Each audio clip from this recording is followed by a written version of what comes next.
నేను గెలుక్కోలేదు వీడిని. వీడు నన్ను ఎన్నిసార్లు గెలకాలని చూసినాడు. ఎందుకురా నీకు అంత దురదా? నన్ను గెలుక్కోవడం ఎందుకు?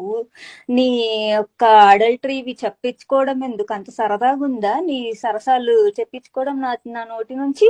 చెప్పురా. అదేదో పెద్ద మంచి సరసాలు అనుకుంటున్నావా? చిన్నపిల్లని తో సెక్సులు చేయటము. ఉండరా, ఇది వైరల్ చేపిస్తా. నీ పేరు తెలుసు, నీ కంపెనీ తెలుసు, అన్ని తెలుసు నాకు. ఆగు. ఇప్పుడు పెట్టావుగా నా గురించి ఓ పోస్ట్. ఆ పోస్ట్ నువ్వు తానాలో నేను మెంబర్ని అని చెప్పుకున్నావుగా లైవ్లలో. మీ తానాకే పంపించా. అర్థమైందా? మీ తానా ఎంత బక్వాసో నువ్వు కూడా అంతే బక్వాసరా. అర్థమవుతుందా? ఇంకా వాళ్ళ గురించి ఎందుకులే గాని నీ గురించే మాట్లాడతా. వీడికి ఏంటంటే నేను ఎవరు నాట నాట బేట మూట పెట్టండ్రు